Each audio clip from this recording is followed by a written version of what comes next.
দেখলাম আবু সাইদের হাত প্রসারিত করে বিরচিত মৃত্যু, আরেকদিকে দেখলাম আপনাদের হাত গুটিয়ে পলায়ন।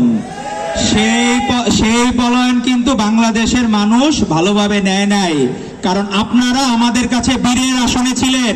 এখন এই কাপুরুষের মতো পলায়ন আমাদের কেউ ভালোভাবে নেয় নাই। বাহ্যিকভাবে মানুষজন বিবেচনা করবে, সেই হামলার আমরা তীব্র নিন্দা জানাই। কিন্তু আপনারা কেন, রাষ্ট্র যখন আপনাদেরকে সহযোগিতা করছে সেই সময় আপনারা কেন এত কিছুর পরে, আগে বললো স্বরাষ্ট্র উপদেষ্টা বললেন আগে থেকে নাকি ডিজিএফআই রিপোর্ট ছিল, অল্প বিস্তর হইতে পারে, তাহলে এই পেট্রোনাইজ কারা করেছে? আপনারা তাদেরকে ধরলেন না কেন? আজকে আমাদের এই শহীদ পরিবারের মা বোনের কান্না আপনারা দেখলাম গতদিন রাজবাড়িতে স্লোগান দিচ্ছেন। কি স্লোগান? যে আমার ভাবি তোমার ভাবি সবার সেরা ভাবি। তো আপনারা আগের দিন এই ঘটনা করে পরের দিন ভাবি ভাবি স্লোগান দেন। বাংলাদেশের মানুষ কিন্তু বোকা না, এরা সব বোঝে। আমরা এই জায়গায় আপনারা মনে করছেন যে এই পলিটিক্সটা কি funny work? Is it a matter of joke যে এখানে এসে আপনারা ভাবি ভাবি স্লোগান দিবেন, দুলাভাই দুলাভাই স্লোগান দিবেন? এই বাংলাদেশ কি আপনারা কি প্লেগ্রাউন্ড পেয়েছেন? এটা বাংলাদেশ কিন্তু প্লেগ্রাউন্ড না। এই শহীদদের রক্তের বিনিময়ে আমরা স্বাধীনতা পেয়েছি। এই পরিবারগুলো আমাদের কাছে মুক্তিযোদ্ধাদের থেকেও আমরা যে বলি বীরশ্রেষ্ঠ, এই প্রজন্মের বীরশ্রেষ্ঠ হচ্ছে আমাদের এই শহীদ পরিবারেরা। তাদের প্রত্যেকটা পরিবারকে বীরশ্রেষ্ঠের যে মর্যাদা, এই মর্যাদা দিতে হবে। আর আপনারা আবু সাইদের মায়ের কান্না শুনলাম, যে আপনারা কেন রংপুরে গেলেন না?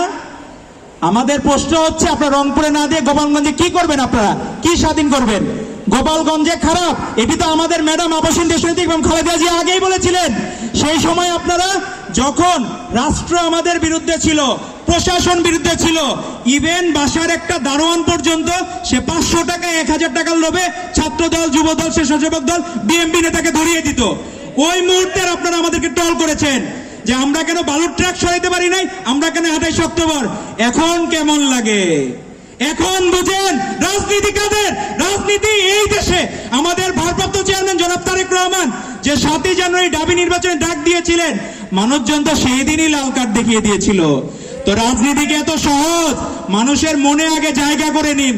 মানুষের মনে জায়গা না করলে আপনাদের বারবার বিতাড়িত হতে হবে। বারবার গোপালগঞ্জ থেকে আপনাদের বিতাড়িত করেছে, যার আমরা অবশ্যই প্রতিবাদ জানাবো। কিন্তু আপনারা তারপরে তুচ্ছ-তাচ্ছিল্য করছেন। গতদিন একজন দেখলাম তার স্লোগানে বলতেছে যে অন্য কেউ করুক বা না করুক তারা করবে। আপনি ভাই নিজের আগে ফ্যামিলিটারে, আপনার যে নতুন রাজনৈতিক দল নিবন্ধন পায় নাই, 43,000 পৃষ্ঠার নথিপত্র দিয়েও যারা ওকে পায় নাই, মানে আপনার ক্লিয়ারেন্স পায় নাই রাজনীতি করার, তারা নাকি আবার আবদার জানায় শাপলা পাইলেই জিতবে আর কোনো মার্কা পাইলে জিতবে না। তো শাপলার মধ্যে কি জাদু আছে? জাদু থাকতে হবে মানুষের মনের মধ্যে। যেই মনের মধ্যে আছেন বেগম খালেদা জিয়া, তারেক রহমান, সেই জায়গায় আপনাদের জায়গা নিতে হবে, সেই জায়গায় কাজ করতে হবে। আপনারা এলোমেলো ঘুরে লাভ হবে না, কারণ বাংলাদেশের মানুষের প্রাণের দল বাংলাদেশ জাতীয়তাবাদী দল, আর এর ছাত্র সংগঠন হচ্ছে বাংলাদেশ জাতীয়তাবাদী ছাত্র দল। প্রত্যেকের স্যাক্রিফাইস আছে। আমাদের এখানে যে আহতরা যারা ছিলেন প্রত্যেকের আলাদা আলাদা ত্যাগের গল্প আছে। অনেকে লাকিলি সেফ আন্দোলন সংগ্রামে ছিলেন। তো আমাদের ক্রেডিট বাদ দিয়ে আপনারা অন্য কোনো ঘটনা রচনা করতে পারবেন না। তো আমরা বাংলাদেশ মেডিকেল বিশ্ববিদ্যালয় ছাত্র কল্যাণ পরিষদকে ধন্যবাদ জানাই এই উদ্যোগের জন্য।